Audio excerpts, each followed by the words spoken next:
So wait, let us know about what was your big break, for lack of a better word, and how did that feel? Or do you feel like you haven't received your big quote unquote break or captured it as of yet in your career?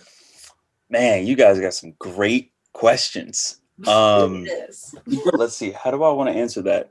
Um, I would say, oh man, that is a really hard one to answer. No problem. Take your time, brother. I would say that my big break, Right. which I did get, I cannot Okay. deny it, Okay. Okay. was 2015 Okay. when I had a chance to work with Spike Lee. Okay. I was in NBA 2K16, Okay. and I played a character named Vic Van Leer that Right. I adored him. Um, and the reason why I say that that part was a big break for me is because just before that, I was at one of my lowest points as an actor.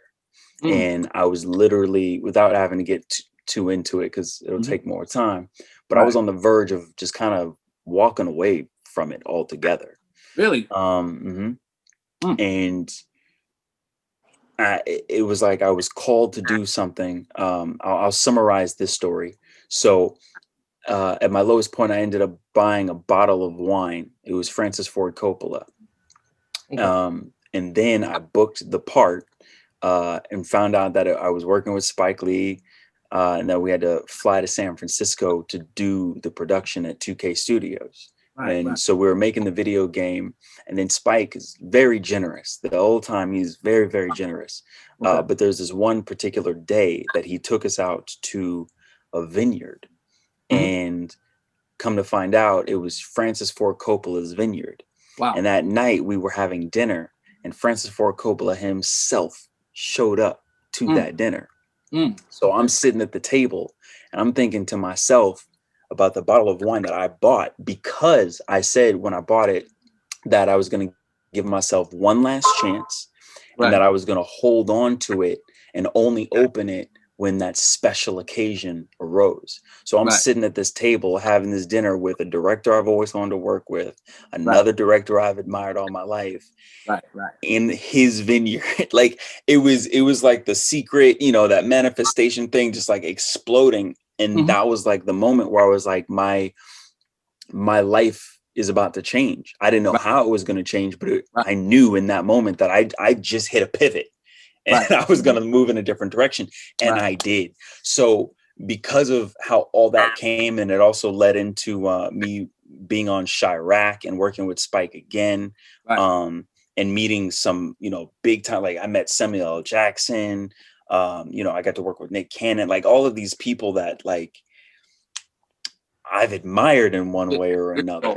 yeah. So in that sense, it was my big break, and I've had to come to terms to even say that, hey, if that was the biggest break of my life, that like I'm forever grateful, like that moment changed my life. That took me from being like a broke dude who was struggling, who just didn't know where he was going next, to being like, I'm a secure man. Like I know Right. I know I'm gonna eat. Like I know I'm gonna be right, So that exchange in itself Okay. meant everything. Okay. Um, Now, have I had my big, big, big break? What is Definitely not. that like? What's the big break? What would that feel like? And I don't know, who would you have to act with? What kind of role would you have to have? What's the big break? I think my big, big break, it really comes down to the role that I play. I Gotcha. feel like when I am given a role and I book the role that, like I said, like it's the first role that I do where I know that I really have to do the work, Mhm. Right. and use all of the tools that I've been training all of my life to use. Like Right. I'm really being tested, even to the point where mentally, like I'm low key, like, whoa, like where am I? Like, Yeah, yeah. what day is it? Because Right. Right. I'm in a whole another time period. Like when that role presents itself, um, then regardless of what happens to me career wise, as long as I'm satisfied, as long as I've been like, yeah, that was the one. And there'll always be many, but I'm looking for the first one, like you said, Right. the big break, the first role that I get where I'm like, that was that was the one that took the breath out of me. And I think in some cases, I probably won't get that role until I've matured more. Okay. Like there's an energy that tells me like I'm still building to that. Okay. Um, but that would be my big break. Cool. All Hmm. right, Portia. No, I'm just that was interesting. I mean, like, okay, because I knew the story, but it's just it is different this time. Hearing it this time, it's just a little bit different to hear you say, you feel like you're not ready for your big break yet. You feel like you're not ready for that role. That's crazy to me.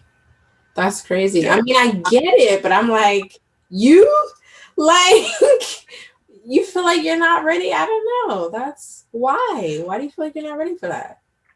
Well, I mean, you never know when you're ready, right? You're ready when you're ready, and usually that's the moment you've been thrown into it. There's really no other way around it. Right.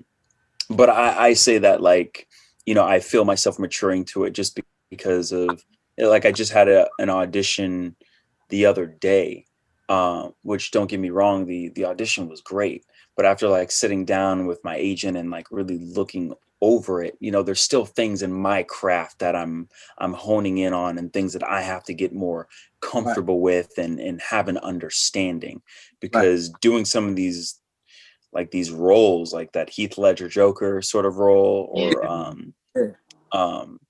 or even the Joaquin Phoenix's version, like roles that really take and ask to give a portion of your soul, Right. to make it happen. Um, So you're looking for that type of role, you're saying? yeah, I wanna transform, man. I wanna be given the time to really go somewhere. Right. I wanna step outside of my own sphere. Right. Uh, yeah, or not even step outside of my own sphere, but invite Right. another sphere into mine. Because those two things, like I am who I am, but Yeah. inviting something else, a different energy into it will change my sphere altogether, Mhm. right? That's cool. Yeah, It's so I funny want that. though. It's cool, and I understand. Like even from an actor's perspective, a lot of actors may feel that way. But hearing you explain it, it actually kind of sounds scary to me. Like I mean, it is it's because like it's I'll be straight scary. up. Good point. Like a lot of the roles that I've done so far, I just put myself into it. Right. It's really just taking who I am, and then kind of finding like a middle ground with whatever the character points are. But Mhm. it's not really asking too much of a metamorphosis of me. Right. And like it's minor, like I'm playing Michael right now in Dear White People, Right. and I would say the biggest metamorphosis there is the fact that he's a gay man. I'm straight in my personal life. Right. Right. Um, and and trying to get into like, okay, well, how would I be if I was gay? Mhm. Right. And not that like, it like, oh, being gay changes you, Right. right? But there's a lot of additives that come with that. Like the way that I would carry myself, like, is this a gay guy who is out and comfortable with being out? Is he a Right. gay guy who's like fearful of it? Right. How, because all those things will change how I personally would move and function. Mhm. What experiences has he had? Has he had experiences that I've actually dealt with, or has he done things that I haven't? The things that he hasn't done, well, if I were to do those things, how would that change? Like when Yeah. you really start getting into it, um, something is normal as being gay. When you apply it to someone who has never been that way Right. or lives that life, it Right. changes you in a big way. Yeah. Right. So yeah, it's weird because yes, it changes me, and playing Michael changes me. It asks me to be different, but it's really just adding to who I am as a person. Right. What Right. I want is that role that says, you're yes, you were you, but we're asking you really not to be you anymore. You right. So when Like, you see you Or on screen, we're like, is that Wade? Like, or not? yes, Like watching, like you said, you mentioned Heath yes, Ledger as Joker. I you know how many times I've watched that movie. That's one of my favorite movies, Dark Knight. When I hmm watch that, I still don't see Heath Ledger. I still he's don't. lost in it, right? He's gone. I mean, it's You have to tragic question it given how it right. ended, but that like, it took him. Yeah. yeah, but you don't see him at all. You don't. hmm Right. One of my favorites is Dallas Buyers Club.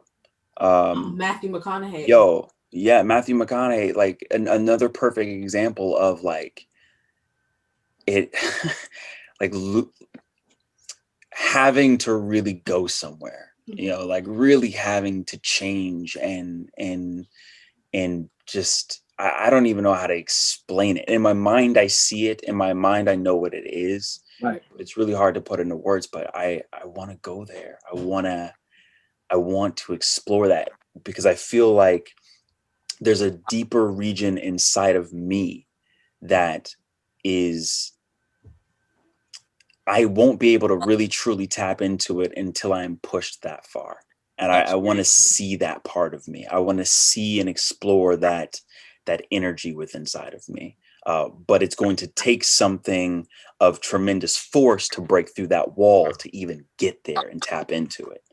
I need a diamond cutter. I've been using like titanium and steel. Like I need a diamond cutter to Gotcha. get through that wall. Right. Gotcha.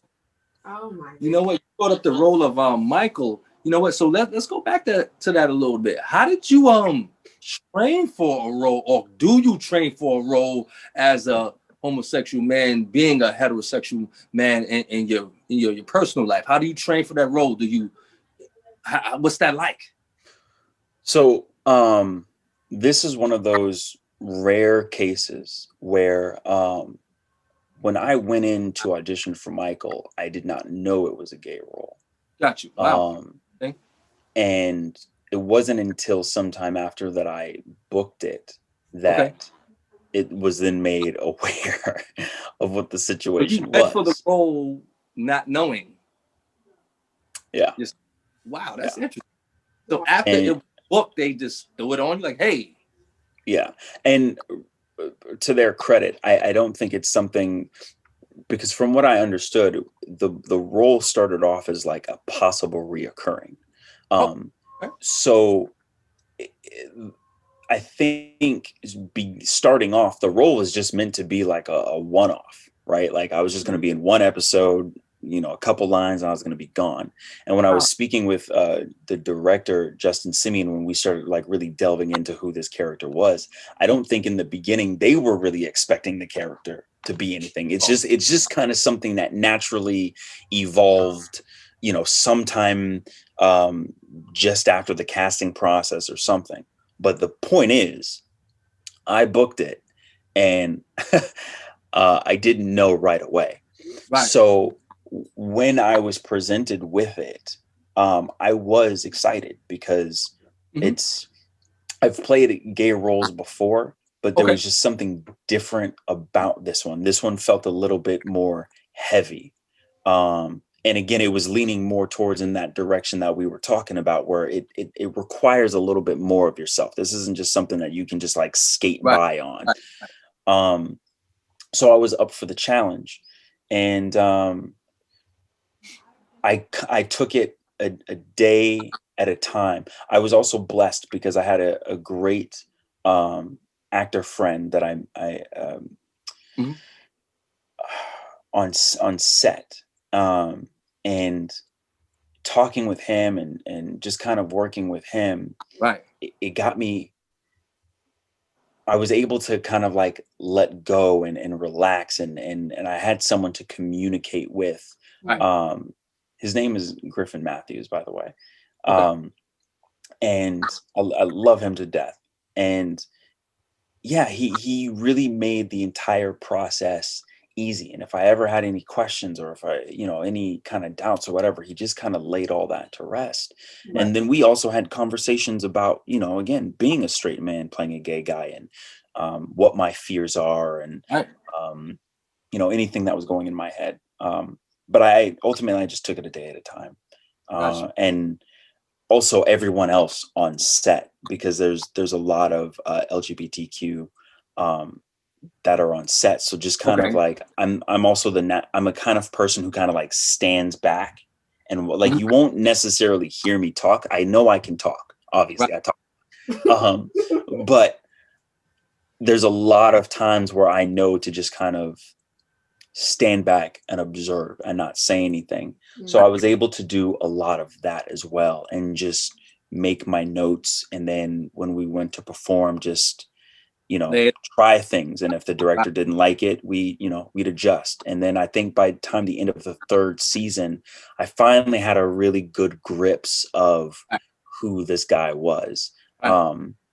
So season 3 for me was a journey into becoming Michael, which I Mm. think there's a lot of power in that.